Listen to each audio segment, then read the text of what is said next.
প্রিয় বন্ধুগণ, ভারতে ঢোকার সময় যে সমস্ত ডকুমেন্টস আপনার সাথে রাখাটা জরুরি। আপনি যদি স্থল বন্দর দিয়ে সেখানে প্রবেশ করতে যান তাহলে অবশ্যই ট্রাভেল ট্যাক্স সেখানে আপনাকে সাথে রাখতে হবে। আপনি সেটা অনলাইনেও পে করতে পারেন, অথবা আপনি যেই স্থল বন্দরে যাবেন সেখানে নির্দিষ্ট ব্যাংকে গিয়েও কিন্তু আপনি সেই টাকা জমা করতে পারবেন। 2 নম্বর, আপনার পাসপোর্ট। অবশ্যই পাসপোর্ট ছাড়া তো আর অন্য দেশে যেতে পারবেন না। 3 নম্বরে ই অ্যারাইভাল কার্ড, যেটা এখন নতুন সংযুক্ত করা হয়েছে, সেটা ফিল আপ করে তারপরে সাথে রাখতে হবে। 4 নম্বর, আপনি ইন্ডিয়াতে যে কাজে যাচ্ছেন, যদি মেডিকেল চিকিৎসা করতে যান তাহলে যে হসপিটালে যাবেন সেখানকার ইনভাইটেশন পেপার সাথে রাখবেন। আর বাংলাদেশে যে ডাক্তার দেখিয়েছেন সেই সমস্ত ডকুমেন্টস কিন্তু আপনাকে সাথে রাখতে হবে। আর যদি আপনি এম্বাসি ফেস করতে যান ডাবল এন্ট্রি ভিসা নিয়ে, তাহলে সেখানকার যে দিল্লির এম্বাসি অ্যাপয়েন্টমেন্ট ডেট রয়েছে এবং যে নির্দিষ্ট দেশের যে ওয়ার্ক পারমিট রয়েছে সেগুলো কিন্তু সাথে রাখতে হবে। আপনি যদি স্টুডেন্ট ভিসা দিয়ে সেখানে যান তাহলে যে ইউনিভার্সিটিতে যাবেন পড়াশোনা করতে সেখানকার অফার লেটার কিন্তু আপনাকে সাথে রাখতে হবে। আপনি যদি সেখানে কোনো সেমিনার বা কোনো ট্রেনিং এ যান তাহলে সেই রিলেটেড ডকুমেন্টস তাদেরকে দেখাতে হবে। আপনি যদি বিজনেস ভিসা নিয়ে সেখানে যান তাহলে যেই কোম্পানিতে আপনি যাবেন সেই কোম্পানির রিলেটেড ডকুমেন্টস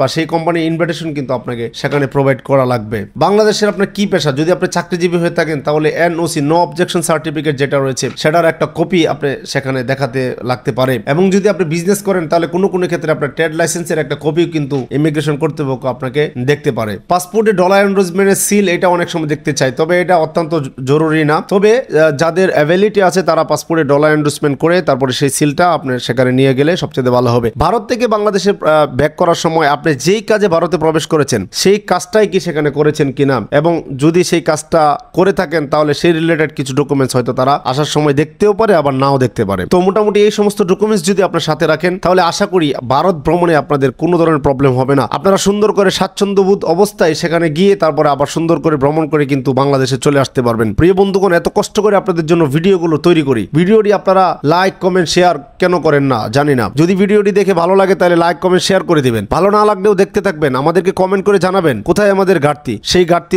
পূরণ করে আমরা আবার আপনাদেরকে ইনফরমেটিভ ভিডিও আপনাদেরকে উপহার দেওয়ার চেষ্টা করব। প্রিয় বন্ধুগণ, ভিডিওটা লম্বা করছি না, ভালো থাকুন, আসসালামু আলাইকুম।